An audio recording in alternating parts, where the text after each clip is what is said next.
Hello boys and girls, welcome to BenchART. I'm for Classic, and today what I'm going to do with this game it is to try to run it with an Intel HD 4400. So let me introduce to you King of Seas, a game developed by 3D Clouds and it is using Unreal Engine 4. So for the settings I will be using 720p and I will be using the absolutely low settings. So while using these settings, I got an average of 41 frames per second with 1% of 36, which means that my experience was always above 30 frames per second while using this Intel integrated graphic card, which already have 8 years old and it was never conceived to play any single game, and it isn't even listed on the requirements. It can run this game just fine. It is not 60 frames per second, but we don't really need that for this game. Since this game it is very slow, 30 frames per second it is more than enough for you to enjoy this game. So this game, the game copy was provided by the 3D Clouds.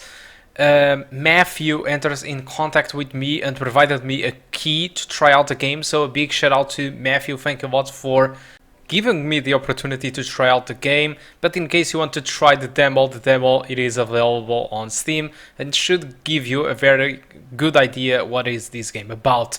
So I will talk a little bit about the game. I just played like 1 to 2 hours, so I will just talk of things that I've been through and things that I do understood about the game. But if you want to watch a decent review, just go to websites and YouTube channels that are more specialized on that. So let's talk a little bit about the game, shall we? So King of Seas, it is pretty much Assassin's Creed Black Flag, but on isometric view, but with much more stuff in it. Alright, so first of all, the story. You start as a son of a king, where somebody asks you to do a deliver to a certain island, and while you spend overnight on that island before bringing your ship back to your own islands, the king is killed and you are accused of killing the king, and they took your ship down, they killed your crew, and they thought they killed you, but he didn't die, and some pirates noticed that, so they rescue you. And that's about it. So you start your own game with this story, and then you start to work for the pirates, which is a big difference, and trying to understand what happens to you in the past. I don't think that the story will be the selling point for this game. Honestly, the story is just kind of a placeholder for you to have a kind of excuse for you to belong to the pirates, and in my opinion it should be pretty much about it. So this game, it is essentially an RPG. Alright, an RPG where you can tune in your boat, improve your boat, level up, and there is a map which is procedural generated, which means that if your friends have the same game, the map won't be equal to your friends' maps. So which is quite interesting. Despite the story it is the same, the map will be different. There is a dynamic world out there, so everything, the routes change, the navigation system, so the weather just changed. There is a day and night cycle, so when there is a storm, when there is raining, it can damage your ship if your ship it isn't really prepared to face the waves of the storm and stuff like that.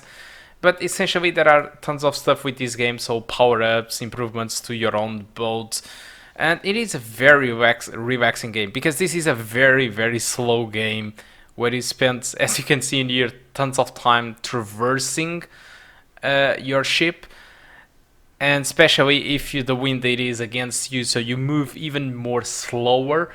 So yeah, it's a slow game, very relaxing game, but essentially it is an RPG.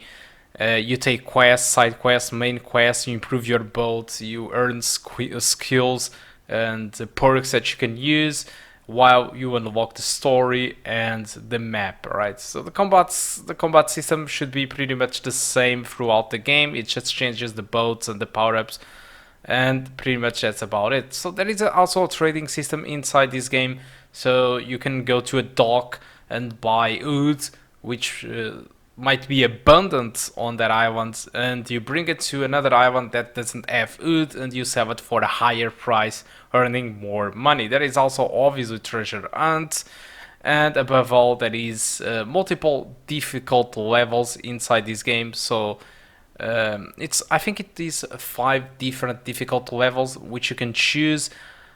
So in case you finish the game and you found it easy, you can always start with a higher difficulty.